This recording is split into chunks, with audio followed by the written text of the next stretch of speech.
Welcome back to DC Cooks. This past weekend I had the privilege of attending the first annual Smithfield Barbecue Classic in Smithfield, Virginia. After the demo by Sterling Ball from Big Papa Smokers, I've included some pictures of the event, as well as some pictures of the amazing pitmasters I was able to meet. I can't begin to tell you how friendly and welcoming everyone was. I'll be back next year for sure. Alright, so it's perfect now. Now we got the ribs. Be very careful with these ribs, okay? Now what we're going to do, I told you they're Tabasco. We're going to come here and use, there's a lot of things called base, glue. I'm going to use Tabasco today. Here, open that, Duffy.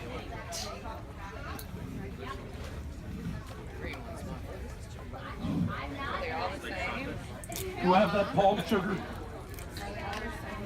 Look at this. See this Tabasco? How many dashes? I use enough so when I come back in with this gloved hand, and once again, another reason for the gloved hand. I don't want to rub my eyes after having Tabasco, unless I want to pretend I'm really upset my mother-in-law left, okay? And honestly, I don't like my mother-in-law, so I actually cry tears of joy when she leaves. Can we substitute sweet money for palm sugar? Yeah. Now normally, if I had all my, come on, I'm losing you, I can't lose you. This has a lot to do with my self-esteem.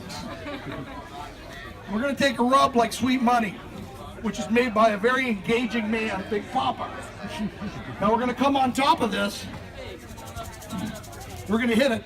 There's a couple ways to season. You can season really close, or you can do what I call the Papal wave. Like if the Pope was seasoning, it's from up here, okay? He's waving to you, and it's going to give you a little more even coverage, and you can dial it in. Now, one of the things we've done both sides, including where the membrane was removed, we're going to get really good coverage. Remember, I make rubs for a living. You can't use too much rub because grandbaby needs shoes, okay? But really, you want to just nice medium coating. And you want to pat it down because it's a rub. Now, what I want to do is there's salts in here. I want the salt to dissolve. And as the salt dissolves, it gets what's called the meat will sweat or shine or glow.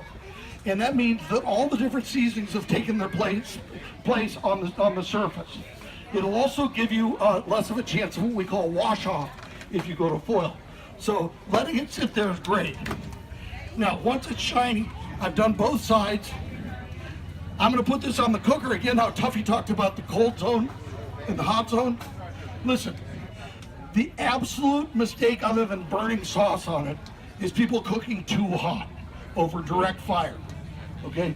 What you want to do is you want a nice, even, gentle fire that hopefully has some kind of swirling convection like a Weber kettle or your thing, and you want to let that smoke get in there, and you want to let the meat gradually get warm, and you want the meat to cook itself. The problem is, I'll give you an example, turkey. Thanksgiving, everyone cooks their turkey at too high a temperature. By the time the inside's at the right temperature, was around 160, the outside, if you've cooked at 350 degrees, is probably 200 degrees. And that's why you always have too dry a turkey at your aunt's house or grandmother's house. So take your time. This is a chance to relax. This is a chance to really take great meat and make it tender and wonderful. So what we've done is when we cook to color and feel. When this gets on the cooker and it's about 2 hours, it's going to look like a beautiful mahogany piece of art, especially if you've spritzed it. You can spritz it with a vinegar and water combination. You can spritz it with apple juice, which is what I use. But you want to get some more moisture to get the evaporative cooling to happen, to just cool the outside a little bit as the interior cooks. Once it's got that right color, you want to take it and you want to put it in foil. I recommend a high definition foil, the thickest stuff you can get, heavy duty. Double it up. Put a little butter in there. Put a little brown sugar. You might want to put a little bit of your sauce in there though, because you're not going to burn that, very little. And you want to put it in with the butter and you want to tighten it up. You want to go back to the cool side. And you want to go for about an hour and a half or 2 hours. How do you know when ribs are done? Once you start cooking, you know, when we start with this ribs, they're like this. But as they cook, they get tighter. So it's an evolution in the cooking process of the rib. When you pick up one end of the rib to start, and it's rigid, it's not even time to check, it's not even time to think about it. When you get it and you start to get a little bend, that's a good time to maybe do the double bend in the foil. You can feel it. If it starts sagging in, you're really close. At that point, Tuffy talked about tenderness in a probe. You can use a shish kebab, you can use a toothpick, or you can use what I prefer is a high quality thermometer. And you want to go in there and you want to open the foil, careful not to leave it open too long because you'll lose a lot of the heat if it has to go back on the cooker. And you want to put it in between the ribs, and you want it to feel like you're putting it in butter. When you're putting that, when that meat feels like butter, it's done. Now what we want to do, we want to pull it off. We want to start with the side where I've removed the membrane, and we want to sauce that side. Then we want to sauce the other side. Now this is where you get a choice if you want to set your sauce. If you're somebody who likes a little grill flavor or caramelization from the grill or Maillard effect, before you sauce it, put it on the direct side for about 2 minutes. You'll get a little char on it. Flip it 2 minutes, then pull it off, season it, sauce it. Then what you want to do with the ribs is you've taken the sauce you made, this very complicated sauce, okay? And you've got it on there, and you have a choice whether you want to set the sauce or not. Setting the sauce gives you an opportunity to make the sauce a little bit thicker and tackier, but also what it does is it enables you to get a little smoke flavor into the sauce, okay? Now, I'm going to tell you something I learned from Tuffy Stone when I was first starting. You have a lot of flavors to worry about and to balance. Keeping it as simple as possible, but the most important seasoning you have is smoke. Besides people cooking too hot, most beginning cookers always put too much smoke on it. Also, if somebody tells you to soak wood chips and do it, they're a communist, don't listen to them.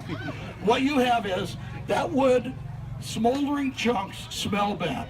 If it smells bad, it's gonna taste bad. Go ahead and use real quality, good wood chunks or chips. Okay, but do not soak them, it's not good. And the other thing when they talk about a 3-2-1 rib, have you heard about that? Nobody cooks a 3-2-1 rib unless you're cooking at about 180. Okay, you're gonna end up with a rib you can't eat. So now we've set the sauce, okay? And now we're gonna turn it over. Now Tuffy can cut it from this side, I always cut it from this side. We're gonna slice them up and we're gonna serve them. Now what I showed you right there was Tabasco sauce, right? A pepper jelly, a barbecue sauce, and a rub, and a great rack of ribs. That's 5 items. Keeping it simple, relaxing, and let it happen is what is going to make you the best pitmaster in your backyard. And that's my story. My name's Sterling Ball at Big Papa Smokers, and I'm very happy to represent Smithfield here at the Smithfield Classic.